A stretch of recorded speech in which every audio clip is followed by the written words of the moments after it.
Sir, ಒಬ್ಬ ತಮಿಳಿನ hero ತೋಳ್ಬಲಕ್ಕೆ ಶಕ್ತಿ ತುಂಬೋದಕ್ಕೆ ಅಲ್ಲಿನ Gen Z ready ಆಯಿತು ಸರ್. ಒಂದು ಕಾಕ್ರೋಚ್ನ ಅಭಿಜಿತ್ ದೀಪ್ಕೆ ಎನ್ನುವಂತಹ ವ್ಯಕ್ತಿಯ ಮಸ್ತಿಷ್ಕಕ್ಕೆ ಶಕ್ತಿ ತುಂಬೋದಕ್ಕೆ ಜೆನ್ಜಿ ಪಾರ್ಟಿ ರೆಡಿ ಆಯಿತು ಸರ್.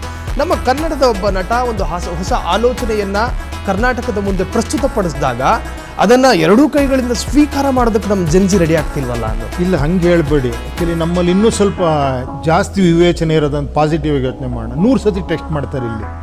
ಏನು ಹೇಳಿ ತಪ್ಪಲ್ಲ, ಎಸ್ ಮಾಡಬೇಕು ಅವರು. ನಾನು 100 ಸತಿ ಮಾತಾಡಬೇಕು ಇದ್ರ ಬಗ್ಗೆ.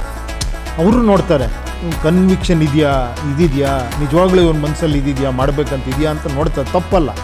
ನಾನು ಹೇಳ್ತಿರೋದು ಕೆಲವ್ರು ಇದ್ದಾರೆ ಅಂಥವ್ರು, ಏನು ಹೇಳಿ ಆ್ಯಪೇ ನೋಡಲ್ಲ, ನೋಡಿದ್ರ ಮೇಲೆ ಇದಾಗಲ್ಲ ಅಂತ ಒಂದು ಇದು ತಿರಸ್ಕಾರ ಭಾವನೆ. ಯಾಕಂದ್ರೆ ಇದಕ್ಕೆ ಎಕ್ಸಾಂಪಲ್ ಇಲ್ಲ.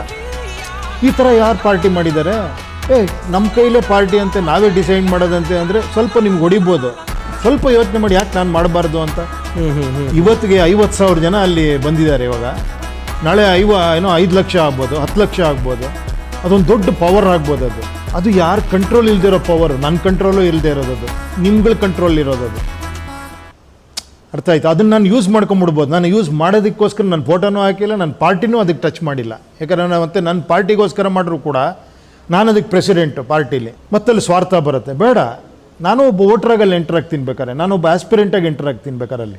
ನನ್ನೂ ನೀವು ಇವ್ಯಾಲ್ಯೂಯೇಟ್ ಮಾಡಿ, ಅಂದರೆ ನನ್ನ ಪರೀಕ್ಷಿಸಿ. ನೀವು ನಾನು ನಿಮ್ಮ ಮುಂದೆ ಟಚ್ಚಲ್ಲಿ ಬರ್ತೀನಿ, ನೀವು ವೋಟ್ರು, ನಾನು ನಿಂತಿದ್ದೀನಿ ಸರ್, ಈ ಥರ ನಾನು ನಿಂತ್ಕೊಂಡಿದ್ದೀನಿ ಈ ಕೆಲಸಕ್ಕೆ, ಕಾರ್ಪೊರೇಟರ್ ನಿಂತಿದ್ದೀನಿ, ನೆಕ್ಸ್ಟು GBA ಎಲೆಕ್ಷನ್